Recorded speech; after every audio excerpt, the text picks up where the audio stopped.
There are many erroneous ideas about the ethnic histories of the people who call the Upper South their home. That would be Southern Appalachia, the Ozarks, the lands in between, on out to the Texas Hill Country, and even into the little Ozarks of Kansas.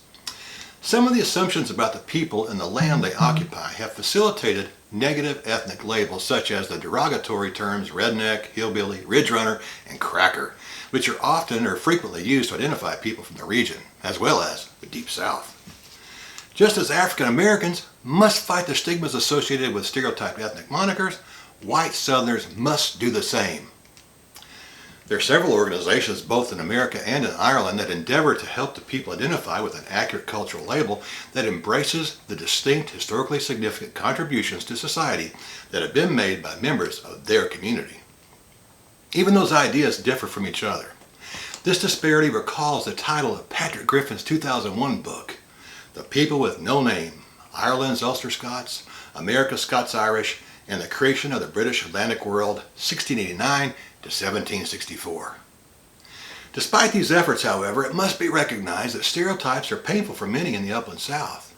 Forrest McDonnell gives us a glimpse into the world of the cracker by discussing Vernon May Sloane's autobiography book. Cracker is a term that originally applied to the Scotch-Irish, but was later generalized to all Southerners of Irish, Scottish, and Welsh extraction. Vernon May's story, entitled What My Heart Wants to Tell, was published in 1979. Her story reveals some of the social and psychological handicaps that many Southerners have felt and experienced. Writing about people who are critical of Southerners, she says, and I quote, "They have taken our pride and our dignity and have disgraced us in the eyes of the outside world. When our children go into cities for work or are drafted or join into the military, they're forced to deny their heritage, change their way of talking, and pretend to be someone else, or be made to feel ashamed when they really have something to be proud of." Today on The Vantage Point, I want to look at some interesting comments that people have sent me.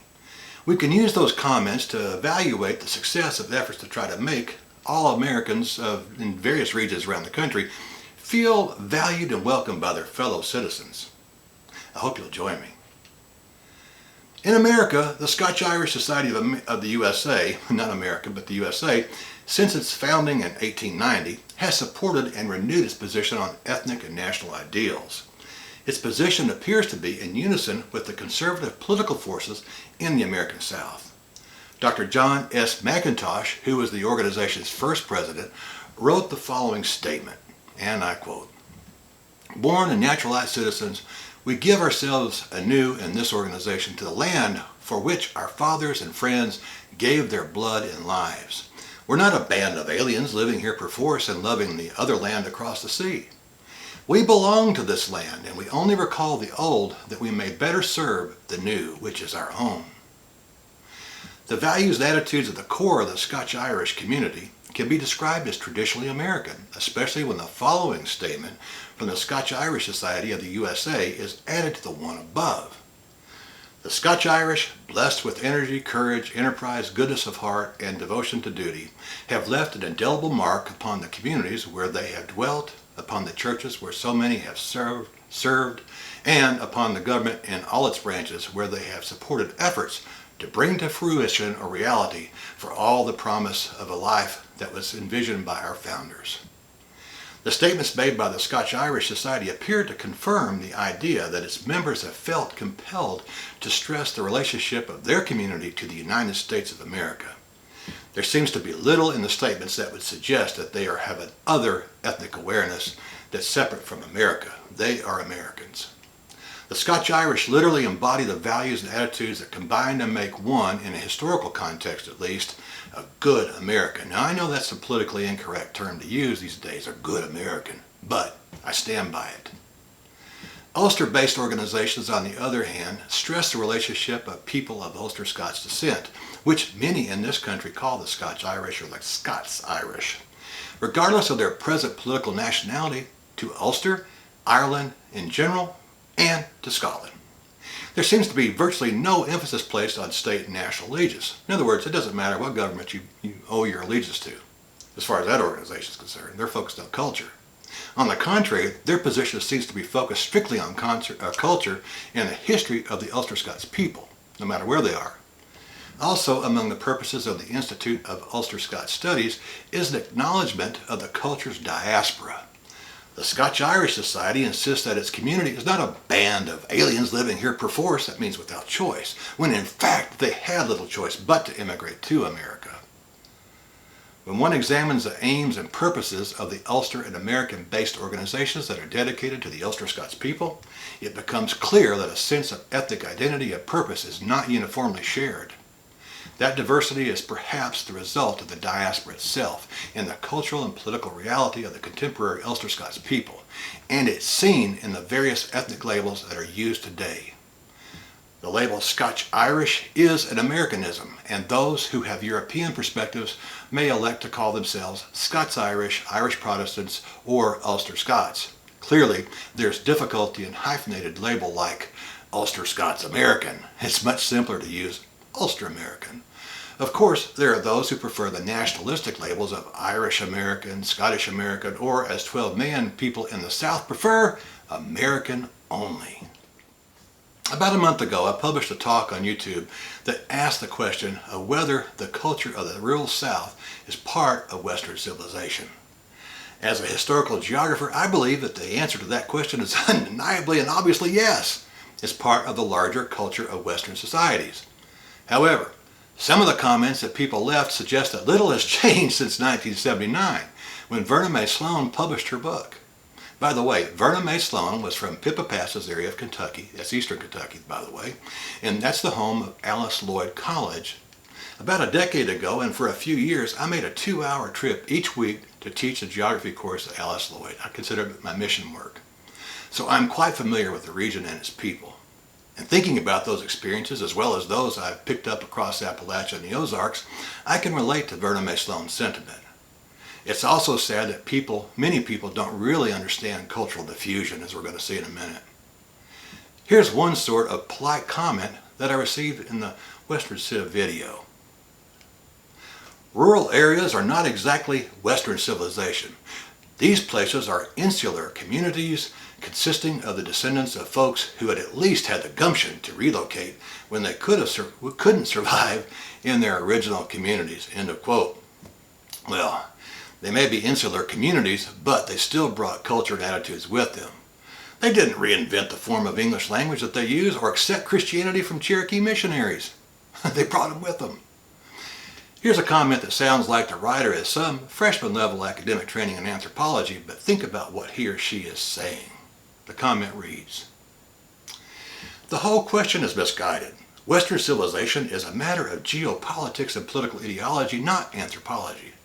To even pose the question, insert whatever group you want to into any organization or Western Civ, is to ask are, whatever these groups are, enemies or friends. It doesn't make any sense at all.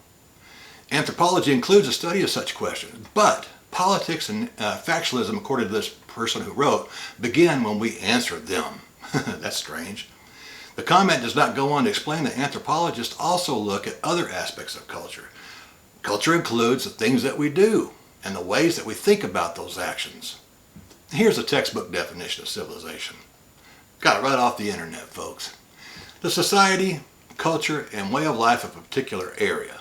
Now, let's put some geography into the mix. Geography is concerned about where and why questions. So when we see someone or hear someone in Tennessee using the word yuns, we should at least consider that the word came from somewhere else. After all, we could find it in Arkansas and Oklahoma and even Texas. Some parts of Texas, that is. Just a little research shows that it came here from 17th century Ireland and Scotland. There is a concept called cultural diffusion that the viewer seems to not appreciate or understand. Migration facilitates relocation diffusion. We carry our culture and our knowledge with us when we move. Here's another comment that raises questions about how effective our schools are. And I quote, "Western civilization just means current NATO members," end of quote. That brings us back to the geopolitics understanding that we looked at a second ago. So I'll move on to the next gem. This next viewer has watched too many TikTok videos, folks. He or she wrote, "Seriously, WTF?" Oh. Now, our next contributor has at least a Scottish last name, but after living and working in the Bonnie Land, I wasn't too shocked. There is a good deal of elitism in some Scottish circles, folks. I hate to say it, but it's true. Is the rural South, this is what the person writes, is the rural South civilized? Doesn't look like it to me. Duh. Another person simply wrote, no, it isn't. He offered no explanation, but his picture shows a man wearing an Anglican minister's garb. I wonder where he was educated. A viewer called Flufftail wrote this, exactly what the hell are you babbling about? End of quote. Now, I'm not sure if that person has enough interest and ability to understand the material, so let's move on. Sometimes when people move away from a country or region, they desacralize their old homeland by rationalizing why the place is not special and why they were justified in leaving. Now, this next person claims that he grew up in the South. Nevertheless, he says that the South is like a third world country. That's just plain sad. Now, I want to end today's show on a positive note, although it shows an ethnic or ethnocentric opinion. So if you are easily triggered, you might not want to stick around for it. The person wrote, to answer the title's question, I'd say that because the South is where the Bible Belt is located or rooted, that it might actually be God's country, and that's why the rural South doesn't compute with some of the older European, or colder I should say, is what he wrote, European capitals. The rural South is therefore a flower of Western civilization. Boy, that's a pretty strong statement there, huh? Anyway, folks, there's no shortage of Christians living in other countries. Northern Ireland and Hungary are two places that come to mind without much thought. Just as much as we contend with bigots who hate Christianity and rural folk here in America, so do the Irish and Hungarians. Well, that's all I have for you today, folks. I hope it made you think about some of the lingering issues affecting regional perspectives and prejudices in the United States. Until I see you again, may the good Lord bless and keep you. May He make His face shine on you and give you peace. Bye-bye.